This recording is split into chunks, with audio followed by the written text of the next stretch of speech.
예, 우리 신앙의 선배들 중에 훌륭한 발자취를 이 땅에 남기고 간 사람들을 우리나라에서 꼽으라 그러면요, 주기철 목사님, 또 손양원 목사님을 빠뜨릴 수가 없습니다. 그 중에서도 우리 손양원 목사님은요, 사랑의 원자탄이라는 호칭을 가지고 있습니다. 사랑의 원자탄. 왜 이 호칭이 붙여졌겠습니까? 그의 삶 때문입니다. 애양원이라는 곳에서 그 당시에 요즘 말로는 한센병이라고 하죠. 한센. 근데 이제 나병이라고 그러지 않습니까? 나병 환자들을 돌보는 삶을 통하여서 이 사랑의 원자탄이라는 이름을 얻게 된 겁니다. 여러분, 나병이라고 그러면요, 그 당시에 사회적인 분위기가 사람 취급을 하지를 않았습니다. 그래서 가족조차도 누군가 나병에 걸리면 그를 외면했습니다. 그래서 나병에 걸린 사람들 치고 자살을 시도하지 않는 사람이 없을 정도라고 합니다. 그런 사람들을 국가에서 소록도라든가 애양원이라든가 이런 곳에 모아놓고 이제 치료하고 살도록 이렇게 해줬죠.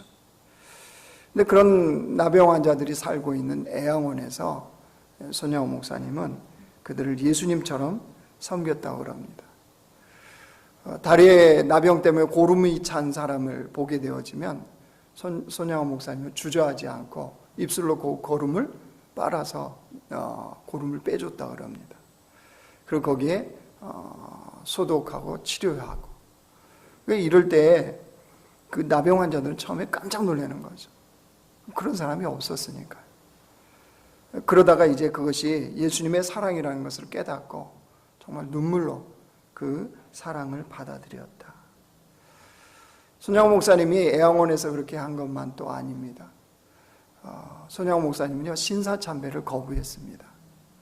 신사참배를 거부하는 바람에 형무소에 갇혀서 옥고를 치릅니다.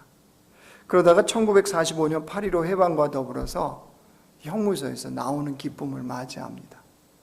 그러나 이제 5년 있다가 6.25 전쟁이 터지잖아요. 6.25 전쟁이 터지고 나서 1950년 9월 28일에 공산당에 의해서 총살당하는, 즉 순교를 당합니다. 이것이 이제 손양원 목사님의 짧은 일대기입니다. 일대기를 이야기한다면 이렇습니다. 자, 근데 우리가 여기서 한번 생각해 보죠. 왜 하나님은 손양원 목사님의 인생을 이렇게 이끌어 가셨을까요? 왜? 왜 꼭 이렇게만 이끌어 가셔야 됐을까요? 여러분, 사랑의 원자탄으로 살았다면 좀 하나님이 책임져 주셔야 되는 거 아니에요? 여러분, 누군가 정말로 예수님을 신실하게 잘 믿고 그렇게 헌신했더니 하나님께서 세상에서도 어마어마한 복을 주셨다더라. 이러면 우리 생각에 얼마나 좋습니까? 복음 전하기도 좋고 간증하기도 좋고, 그렇죠? 우리는 그런 생각을 갖고 있잖아요. 그럼 그 생각으로 비춰보면 손양원 목사님은 인생이 해피엔딩으로 맞춰야 돼요. 안 그렇습니까? 충분히 그러셔도 됩니다. 하나님이 그렇게 하셔도. 근데 그게 아니잖아요. 하나님이 이렇게 인생을 마감시켰어요. 참 이해할 수 없는 그런 모습이죠. 그런데 더 이해가 안 되는 건요, 그런 인생에서 손양원 목사님은 끝까지 믿음의 길을 걸었다는 거예요. 끝까지. 우리말로 얘기하면 손양원 목사님 뭐 인생이 풀리고 뭐가 잘 되고 이런 것을 본 기억이 없어요. 두 아들도 죽잖아요. 그죠? 공산당 손에 의해서 죽습니다. 다 그러고 인생 마감했어요. 근데 그 믿음의 길을 걸어가더라는 거예요. 누가요? 손양원 목사님. 그것도 당당하고 근사하게. 어떻게 인생의 그런 길에서 하나님을 그렇게 경배하는 자로 사는 게 가능하냐는 거예요. 신앙에 도대체 무엇이 그를 글로 이끌어갔냐는 거죠. 자, 오늘 본문은 이런 내용입니다. 이스라엘이 망했습니다. 그래서 이스라엘 사람들이 바벨론 포로로 끌려갑니다. 그 무리 중에 다니엘도 있었고 다니엘의 세 친구들도 있었습니다. 근데 오늘은 그 다니엘의 세 친구들이요. 다니엘은 바벨론의 왕궁에서 관직을 얻었고, 다니엘의 세 명의 친구들은 지방에서 관직을 얻어서 살고 있습니다. 포로 백성인데 그렇게 관직을 얻었다. 무슨 말이죠? 소위 말하는 성공하고 출세한 거죠. 성공하고 출세한 사람들 주변에는 항상 누가 있습니까? 시기하고 질투하는 사람들이 있잖아요. 특별히 포로 백성이 그랬으니 그 나라 자국민 중에서 시기하고 질투하는 사람들이 가만히 둘 리가 없지 않겠습니까? 소위 말하는 정적들이 항상 다니엘과 그 친구들 주변에는 있었단 말이에요. 오늘은 다니엘의 세 명의 친구들 주변에 있는 정적들에 의해서 죽을 위기에 처한 겁니다. 내용은 이렇습니다. 그 당시에 바벨론을 다스리던 왕은 느부갓네살 왕입니다. 그 기세가, 그 권력이 얼마나 대단했겠습니까? 온 세계를 제패하고 있었으니까요. 그래서 자기의 그런 권력, 자기의 힘, 이것을 좀 드러내려고 금신상을 하나 세운 겁니다. 커다란 금신상을 들판에 멀리서도 다 보일 수 있는 커다란 금신상을 하나 만들어 세웠습니다. 그리고 온 나라에 조서를 공포했습니다. 그 금신상에게 다 절해야 된다. 만약에 절하지 않으면 맹렬히 타는 풀무불 가운데 넣겠다. 자, 이 느부갓네살 왕의 이 조서의 공포, 누가 걸리는 겁니까? 다니엘의 세 친구들이 걸리는 거죠. 사드락, 메삭, 아벳느고. 왜요? 하나님 섬기는 자들이잖아요. 그러니까 그 금신상에게 절할 수가 없는 거죠. 누가 이걸 받겠습니까? 정적들이요. 이미 알고 있었고 이들이 절하지 않는 거 본 거죠. 가만히 있을 리가 없죠. 왕에게 고발을 합니다. 왕이 다니엘의 이 친구들이요, 사드락, 메삭, 아벳느고의 실력과 재능, 이거 익히 알고 있었을 겁니다. 그러니까 아마 이들을 아꼈는지, 아니면 자기의 그 권력 힘에 흠집을 낸 자존심 상한 이것을 회복하려고 했는지 이들에게 다시 한번 기회를 줍니다. 절할 수 있는 기회요. 15절 보십시오. 그게 그 내용입니다. 이제라도 너희가 준비하였다가 나팔과 피리와 수금과 사명금과 양금과 생황과 및 모든 악기 소리를 들을 때 내가 만든 신상 앞에 엎드려 절하면 좋거니와 너희가 만일 절하지 아니하면 즉시 너희를 맹렬히 타는 풀무불 가운데 던져 넣을 것이니 능히 너희를 내 손에서 건져낼 신이 누구겠느냐 하니. 자, 기회를 다시 한번 준 거잖아요. 자, 여기에 대한 사드락, 메삭, 아벳느고의 대답과 반응입니다. 16절 보십시오. 사드락과 메삭과 아벳느고가 왕에게 대답하여 이르되 느부갓네살이여, 우리가 이 일에 대하여 왕에게 대답할 필요가 없나이다. 왕이 우리가 섬기는 하나님이 계시다면 우리를 맹렬히 타는 풀무불 가운데서 능히 건져내시겠고 왕의 손에서도 건져내시리이다. 이들의 고백이 무슨 고백입니까? 하나님은 능히 건져내시는 분이라는 거예요.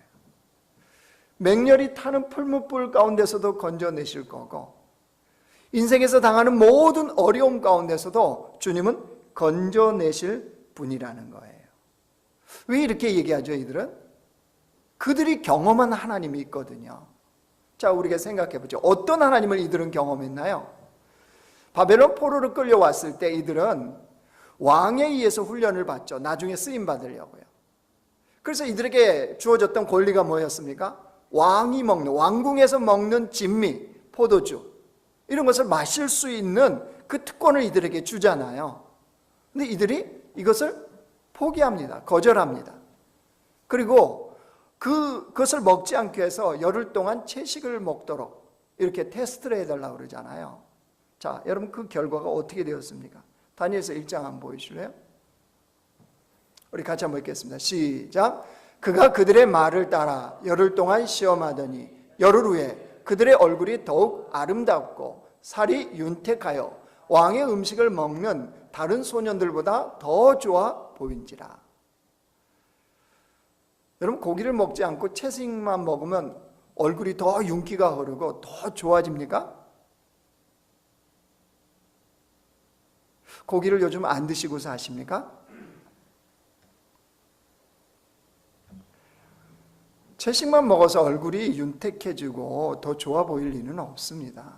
그러니까 이건 누가 했다는 거예요? 하나님께서 하셨잖아요. 아, 주님이 이렇게 일을 행해 주시는구나, 이거를 그들이 경험했단 말이에요. 뿐만 아닙니다. 그럼 많은 사람들이 발탁되어서 왕이 시키는 훈련, 그 훈련을 받았어요. 그럼 마지막에 이제 최종 왕 앞에 서서 보는 거예요. 어떻게 이들의 결과가 나왔는지. 그래서 보는데 특별히 다니엘과 그 친구들이 남다른 지혜와 지식이 있었습니다. 자, 다니엘서 1장 다시 보여주세요. 제가 읽을게요. 왕이 그들과 말하여 보매 무리 중에 다니엘과 하나냐와 미사엘과 아사랴와 같은 자가 없으므로 그들을 왕 앞에 서게 하고 왕이 그들에게 모든 일을 묻는 중에 그 지혜와 총명이 온 나라 박수와 술객보다 10배나 나은 줄 아니라. 여러분, 다니엘과 그 친구들은 뭐 특별한 무슨 DNA가 있습니까? 어떻게 동일하게 교육을 받았는데 그 지식과 지혜와 총명이 다른 사람들보다 10배나 뛰어난 이런 일이 어떻게 벌어집니까? 본인들 더 잘 알겠죠. 누구로부터? 하나님으로부터 왔다는 거, 그 누구보다도 이들은 잘 알았을 겁니다. 자, 이러한 경험들이 이들의 고백이 되는 겁니다. 하나님은 능히 행하지 못할 것이 없으신 하나님, 능히 행치 못할 것이 없는 하나님을 이들은 믿었던 거죠. 그래서 그 주님에 대해서 고백하고 그 주님을 경배했던 겁니다. 여러분, 하나님을 그렇게 경험하면 그 주님에 대해서 경배하고 예배하는 것이 가능해요. 이스라엘 백성들 홍해를 건널 때 어떻게 건넜습니까? 드론 타고 건넜습니까? 배 타고 건넜습니까? 수영하고 건넜습니까? 여러분 표정은 건너기는 했어요? 그런 표정 같아 보이네요. 건넜어요. 어떻게 건넜어요? 마른 땅 밟듯이. 홍해 속에, 여러분 홍해를 건넌 것도 기적인데, 여러분 한번 생각해 보세요. 홍해 속에 마른 땅을 하나님이 예비해 놓으셨다니까요. 있을 수 있습니까? 바닷속에 마른 땅이 있다. 그거를 이스라엘 백성들이 건넌 거예요. 그러니 그걸 건너면서 얼마나 그 경험한 하나님, 놀라우신 하나님에 대한 경배와 찬양과 이 예배가 거기서 나올 수 있었겠습니까? 출애굽기 15장 보세요. 자, 제가 읽을 테니까 마음속으로 잘 무슨 내용인지 자 보십시오.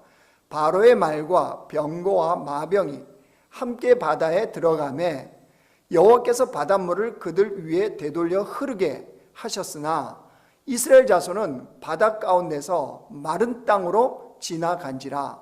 아론의 누이 선지자 미리암이 손에 소고를 잡음에 모든 여인도 그를 따라 나오며 소고를 잡고 춤추니 미리암이 그들에게 화답하여 이르되 너희는 여호와를 찬송하라. 그는 높고 영화로우시며 말과 그 탄자를 바다에 던지셨음이로다 하였더라. 여러분, 홍해 속에 그 마른 땅을 이렇게 건넜다면 당연히 그 경험한 하나님에 대해서 어떻게 해요? 경배하고 찬양하는 것이 가능합니다. 그렇죠? 우리 역시 마찬가지잖아요. 그런 주님을 경험했다. 당연히 그 주님에 대해서 경배와 찬양이 나올 겁니다. 여러분, 이 세상에서 제일 큰 기적이 뭐예요? 제일 큰 기적. 우리 모두는 그 기적을 경험한 사람들이에요. 당신이 하나님 믿고 경험한 그 기적 중의 기적은 무엇입니까? 라고 물으면 우리는 서슴없이 어떤 대답을 해야 되죠? 기적 중의 기적은 나 같은 죄인이 예수 믿고 구원받은 거. 아멘? 나 같은 죄인이 예수 믿고 여러분 기적 아닙니까? 혈압 터지고 이 심장 멈출 기적의 내용인 거예요. 여러분 이거 하나만 있어도 우리는 평생을 주님을 경배하며 찬양하며 예배하는 자로 살 수 있습니다. 근데 주님이 거기서 멈추셨어요? 아니죠. 주님 뭐라고 그랬어요? 그 아들을 내어주시니가 어찌 그 아들과 함께 모든 것을 너희에게 주시지 않겠느냐. 예, 그 아들을 우리의 구원을 위해서 내어주신 하나님께서 우리의 삶의 어떤 부분들, 어떤 영역들을 주님이 채우셨습니까? 또 하나의 기적은요, 여러분이 코로나19 이때 바이러스의 전염지인 예배당에 앉아있다는 사실을 아십니까?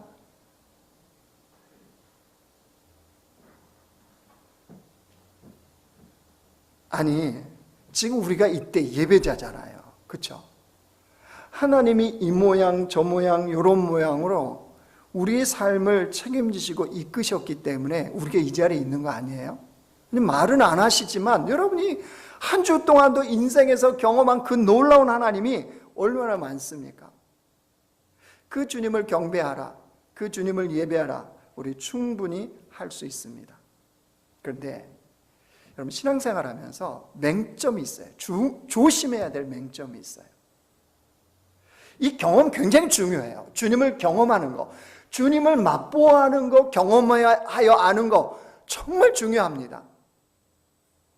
그런데 그 경험하여 안 하나님으로 멈추는 거, 그러니까 이것이 나의 신앙생활의 공식화가 될 수 있어요. 사람들은 자꾸 그걸 만들고 싶어 해요.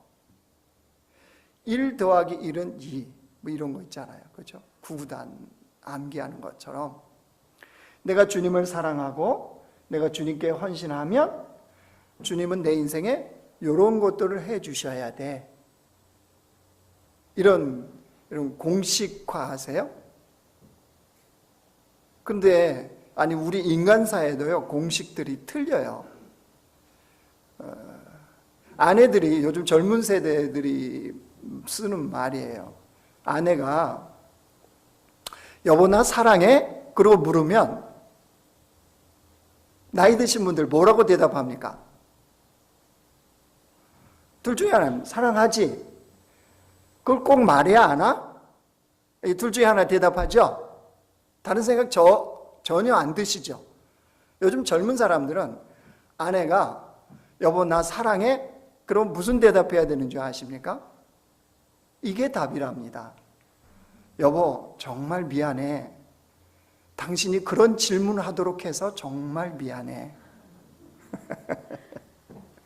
자, 요즘 결혼 안 해서 처음 만나요. 그러니까 사람들은 뭔가 공식이 있기를 원하는 거예요. 하나님 섬기는 것도 마찬가지. 내가 이렇게 하면 주님이 이렇게 해주시는 분이야. 이런 공식을 나름대로 우리 안에 세운다는 거예요.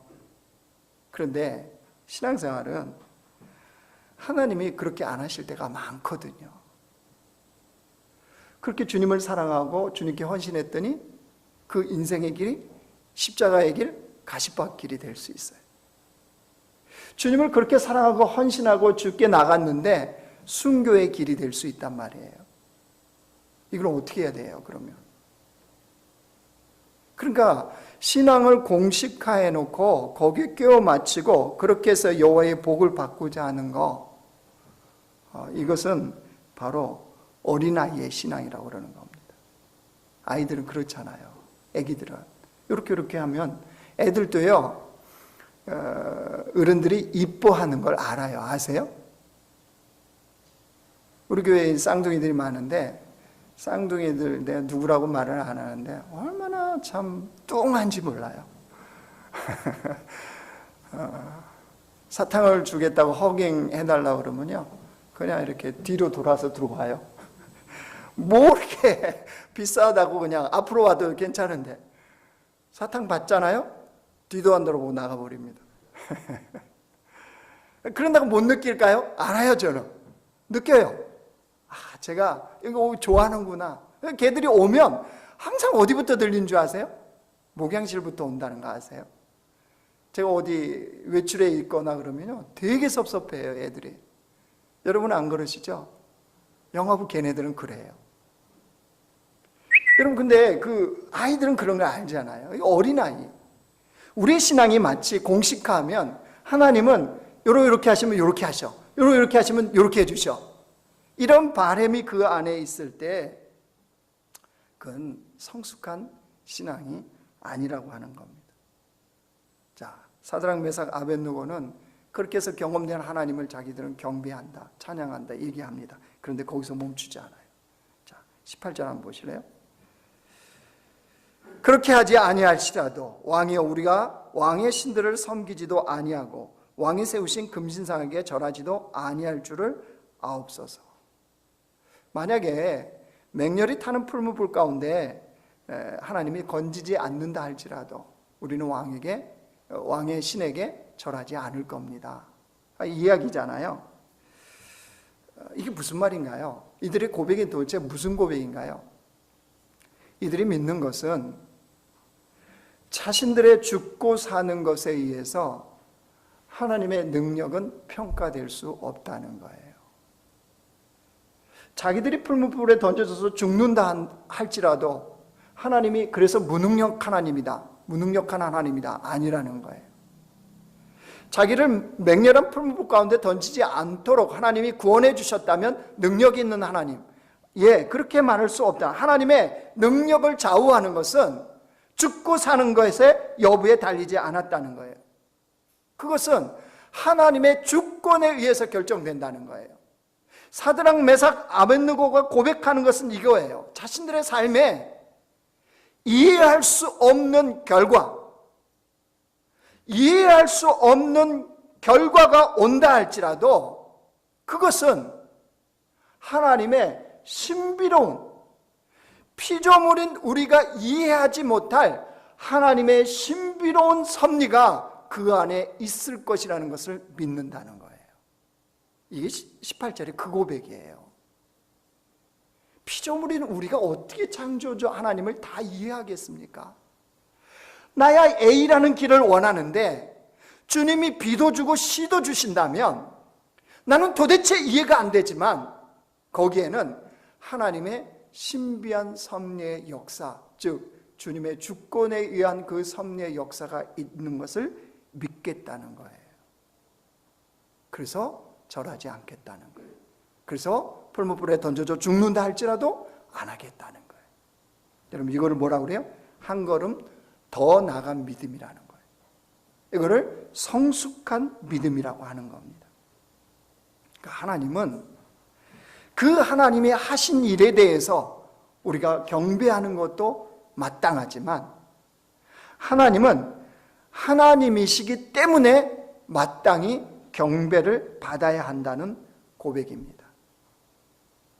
그래서 한 걸음 더 나아간 믿음은요, 일의 결과를 중요하게 여기지 않습니다. 일의 결과요. 이런 사람들에게 가장 중요한 것은 하나님의 임재입니다. 하나님의 임재가 있이 풀무불에 던져줘도 되는 거예요.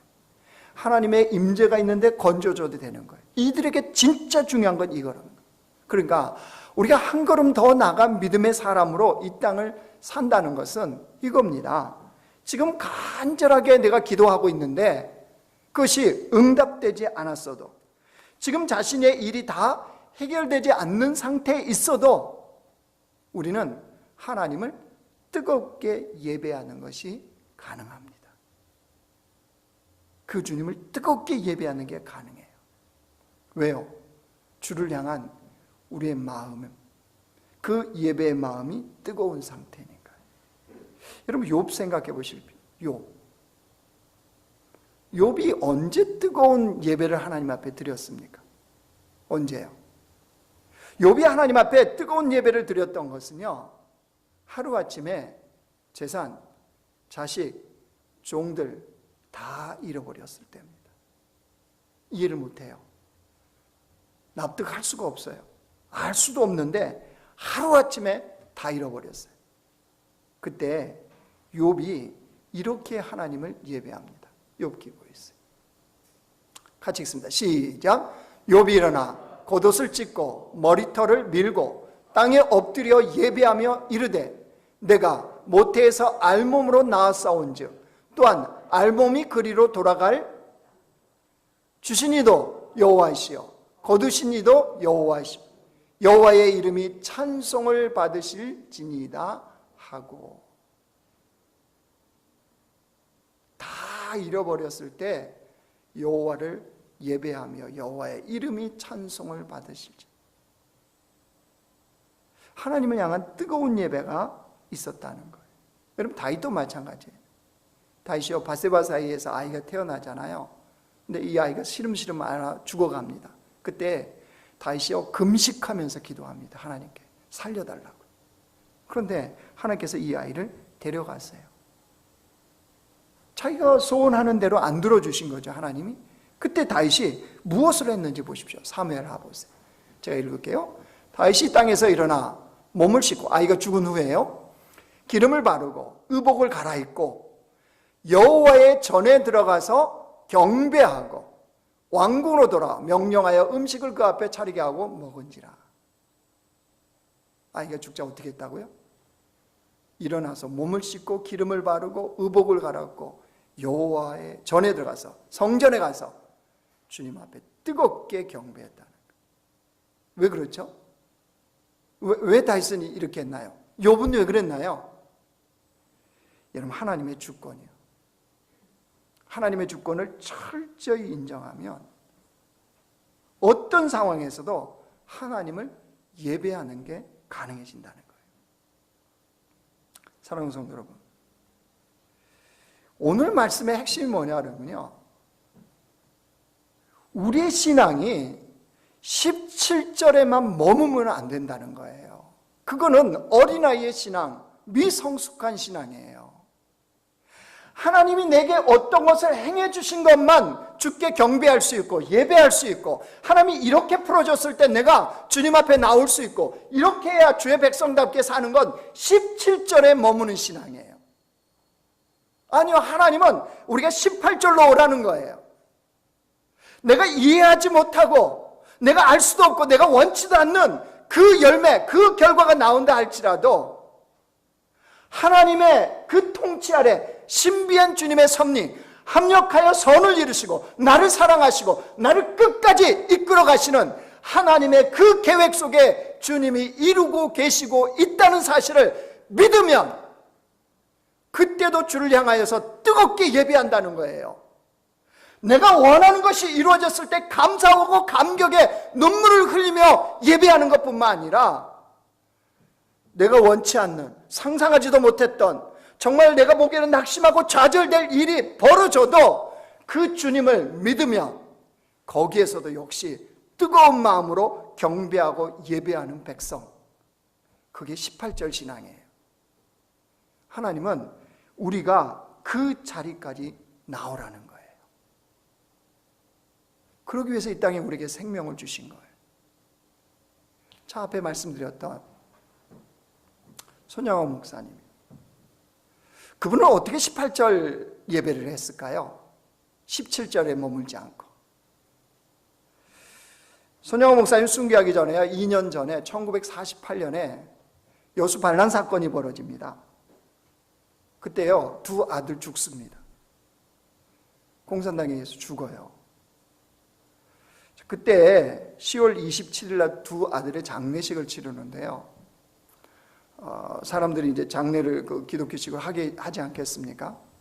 했을 때 손양호 목사님이 사람들 앞에 모여서 그 유명한 10가지 감사를 해요. 그때 사람들의 신금을 울렸죠. 그 잘하는 중에 두 가지만 제가 말씀드릴게요. 이런 감사를 드려요. 나 같은 죄인의 혈통에서 순교의 자식을 낳게 하시니 감사합니다. 미국 가려고 준비했던 아들이 미국보다 더 좋은 천국 갔으니 내 마음이 안심되어 감사합니다. 이것만 해도 참 놀랍죠. 근데 이분이 18절에 예배, 경배 어떻게 했느냐. 몇 년 전에 그 애양원에 가서 그 손양원 기념박물관이 있어요. 거기에 가면 기념관이. 거기에 유품들, 그런 내용들, 어떻게 사셨는지 이런 것들이 다 전시가 되어 있습니다. 그래서 본 하나의 봉투가 있었습니다. 한번 보여주실래요? 인터넷에서 제가 이렇게 캡처를 해서 보여드리는 거. 잘 안 보이시죠? 이게 손양원 목사님이 쓴 글씨인데요. 감사원금 봉투예요. 이렇게 써진 거예요. 순교의 두 아들이나 주신 감사의 봉헌금 1만 원. 그러니까 이게 10월 27일 날 두 아들 장례식 치르고요. 돌아오는 주일날 애양원에 있는 그 교회에서 손양원 목사님이 감사헌금을 했는데 이걸 이렇게 써서 한 거예요. 1만 원이요. 자, 그 당시에 손양원 목사님의 한 달 사례비가 80만 원이었답니다. 아니, 80원. 한 달 사례비가 80원이요. 80원. 그러면 1만 원이면 손 목사님의 자그만치 10년치 사례비입니다. 왜 이런 걸 하죠? 두 아들 죽었다니까요? 두 아들 죽었는데 왜 이런 감사의 헌금을 하나님 앞에 드리며 예배하죠? 도대체 손 목사님의 18절의 이 예배는 뭐예요? 하박국 선지자가 그것을 잘 대변해 줍니다. 하박국서 보여주세요. 같이 읽습니다. 시작. 비록 무화과 나무가 무성하지 못하며 포도 열매가 없으며 감람나무에 소출이 없으며 밭에 먹을 것이 없으며 우리의 양이 없으며 외양간에 소가 없을지라도 나는 여호와로 말미암아 즐거워하며 나의 구원의 하나님으로 말미암아 기뻐하리로다. 자신의 삶은 조국은 온통 없는 것뿐이에요. 이것 없고 저것 없고 요것 없고 요것 없고. 그럼 뭐죠? 죽음이죠. 없으면 죽음 아닙니까? 그런데 뭐 한대요? 기뻐하고 즐거워하게 돼. 무엇 때문에요? 감람나무의 그 열매요? 포도나무의 열매요? 밭의 소출이요? 우리와 우리의 양과 소가 있는 거? 아니요. 여호와로 말미암아, 나의 주님으로 말미암아. 없어도 주님은 나의 주님이시기에, 그분은 나의 구원자이시기에, 내 영혼을 끝까지 이끌어 가시는 하나님이시기에, 어떤 상황에서도 경배받으시기에 합당하신 주님. 그래서 목사님은 그렇게 표현하는 거예요. 사드락, 메삭, 아벳느고는 이렇게 18절로 표현하는 거예요.